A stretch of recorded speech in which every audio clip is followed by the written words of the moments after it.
see you out here at Auntie Bookworm tonight. Oh, we've been having a few little technical problems, but that's okay. We're here now, and that's what really matters. So, it's good to see you are here, and when you do get in, just pop a message in there so that I know you're here. Sorry it took an extra few minutes. I don't know what happened. It took me 3 times to get Facebook Live working. Anyhow, this is a really special session we're going to do today because we're going to really look hard at our butterflies, and we're going to read, and we're going to do a little science with a couple of books. So yeah, we're going to start off with our book Waiting for Wings. Now, it's by Lois Ehlert, and the publisher was Harcourt.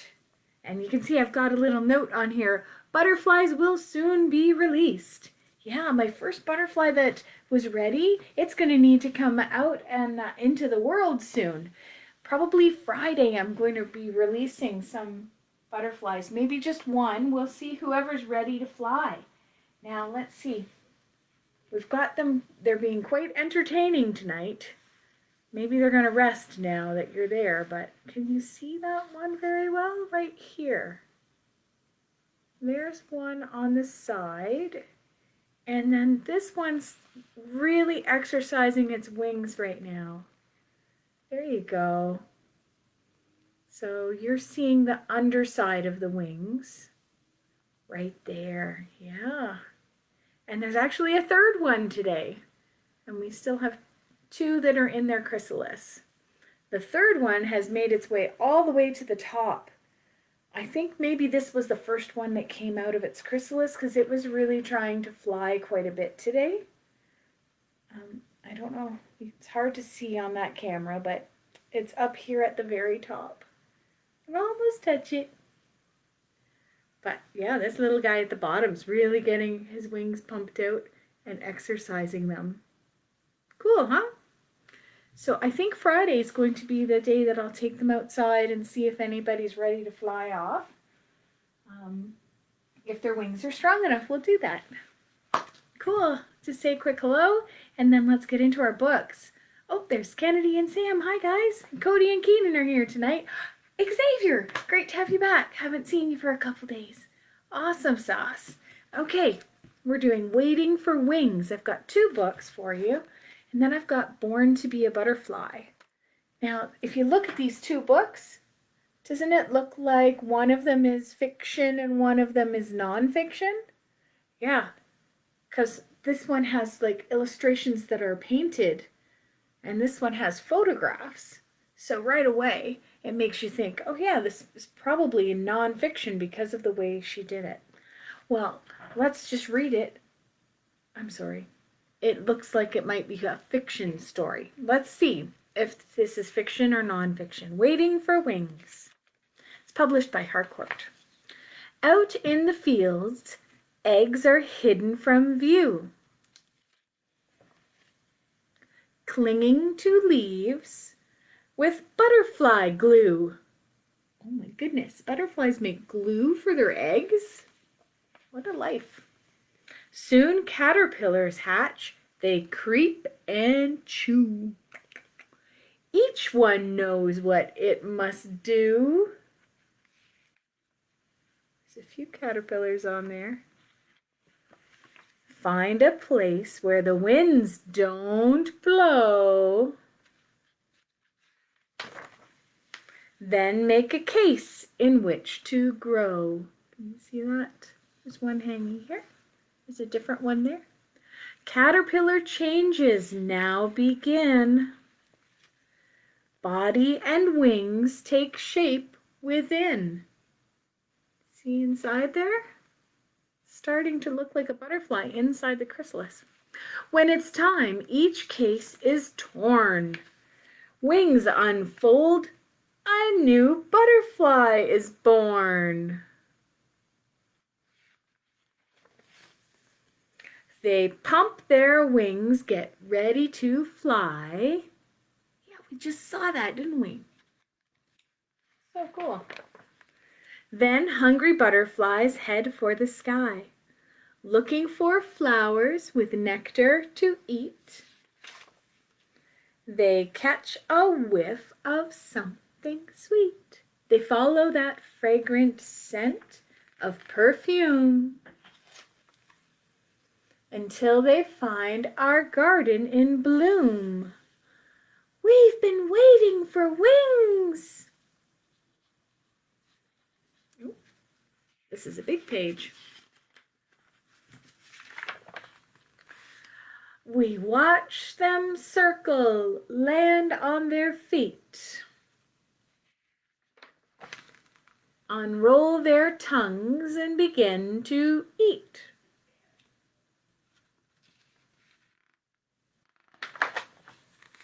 How many butterflies can you see? They dip and sip. 1, 2, 3. Then fly away back home to the fields. They have eggs to lay. And that's the end of the story, but look at the end of the book here.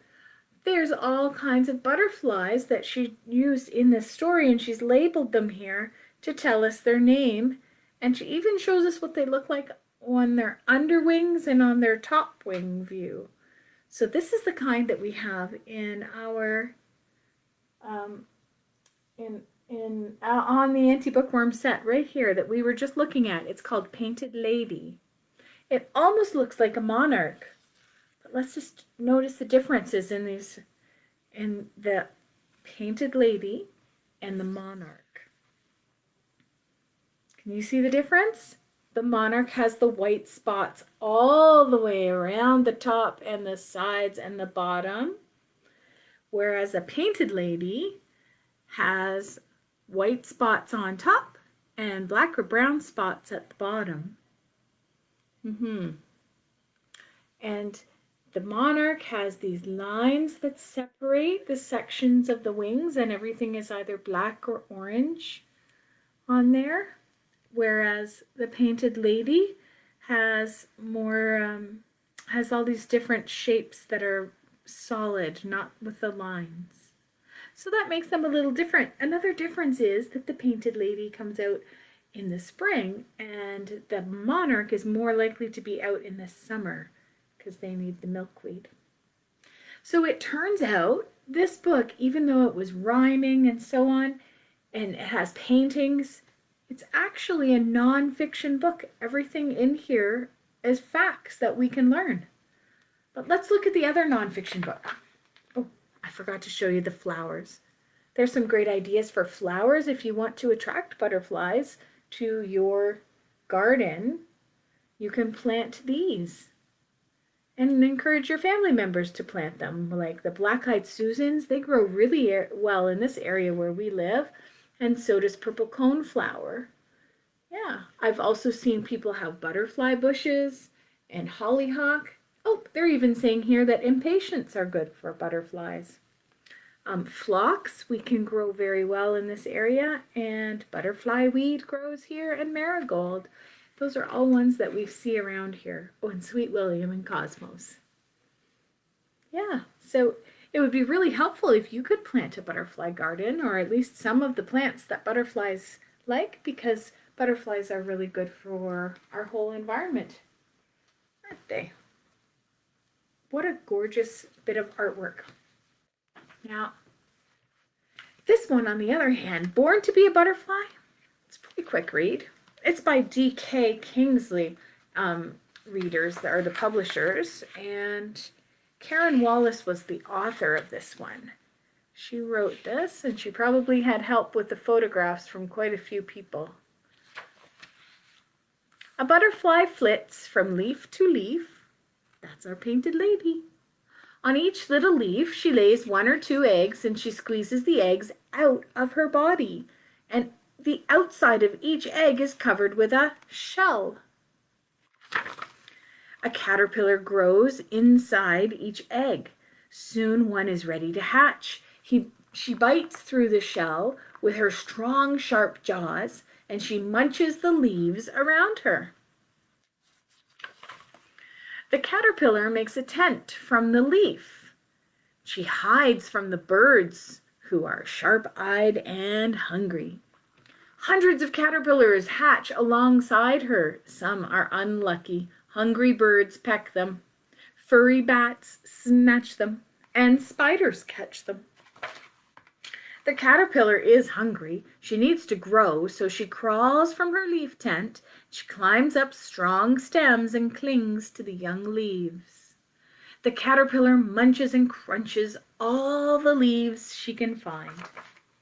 The caterpillar munches and crunches. She gets bigger and bigger. Her black and yellow skin gets tighter and tighter, and suddenly the skin starts to split open. The caterpillar wriggles out with a brand new skin.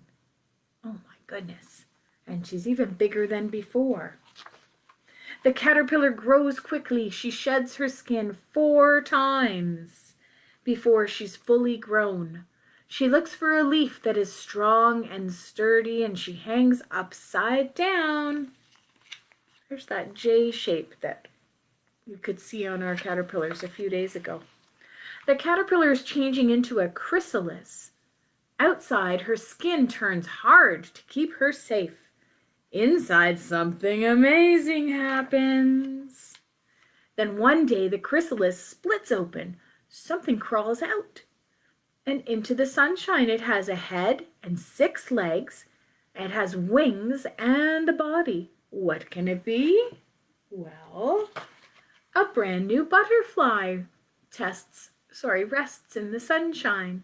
She's too wet to fly. She holds out her wings to help them dry faster. The butterfly flits from flower to flower. She sucks up sweet nectar with her long, hollow tongue. When she's not eating, her tongue is curled up like a spring. Can you see her tongue here? It's got a neat name. It's called a proboscis. Sometimes she rests with her wings held together. She looks brown, like the tree bark, so hungry birds can't see her. Now it's time to look for a mate. She finds him sitting on a leaf. They dance in the sunshine and fly off together. There you go. The butterfly flits from flower to flower. Her red striped wings shine in the sun. She looks for a leaf where she can lay eggs. Soon, 100 more butterflies will fly in the sun.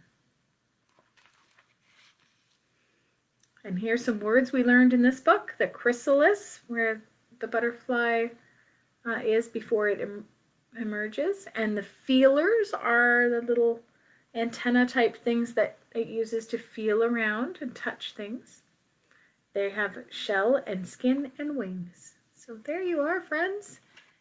That was a true nonfiction book, wasn't it? So yeah, we had 2 nonfiction books, but they just look very different. Now, do you know about life cycles? So I challenge you guys to make a picture like I made, or build it as a model if you like. I made a picture of a life cycle today. So it wasn't very hard to draw. First I did it in pencil, and then I went over it with some marker, and then I had some nice quiet time coloring it in. Coloring can be a very relaxing activity, right? So I made a little flower with a leaf that has lots of eggs on it. And after an egg, then it's a little tiny caterpillar, that has to eat a lot. Once it's grown into a big caterpillar, it hangs in a J shape and turns into a chrysalis. And out of the chrysalis comes the butterfly, and the butterfly lays more eggs, and it happens all over again. Woo! It's a life cycle. You know, like the song, how's it go? It's the circle of life. There you go. And I wrote in the middle, life cycle of a butterfly. So I challenge you, my friends, go ahead and make yourselves a life cycle picture, or you could even get a few leaves and then, put something on them that represents the eggs, maybe little tiny pebbles or something very small, and then you could draw a little caterpillar and cut it out and put it on there. Maybe you could even find a real caterpillar. I don't know. I challenge you anyway, and take a picture of your life cycle and maybe send it to me or send it to your teacher. They would love to see that. All right. I'll just mention one more thing. I'm wearing this beautiful red dress pin that my friend made for me, and I wanted us to acknowledge that we're on the traditional territory of the Mississauga First Nations. And where Auntie Bookworm is, it's the traditional territory of the Mississaugas of Scugog Island. And I'm very grateful to the First Nations who allowed settlers to come and be here, and other visitors to come and settle here as part of the Williams Treaty. So we always need to look to our First Nations people to give us a good role model for how to treat the world where we live. So let's try and do that, and let's say goodnight to our butterflies. Bye! Hopefully tomorrow we won't have any problems on Auntie Bookworm with our technology. Good night, butterflies! Bye, guys!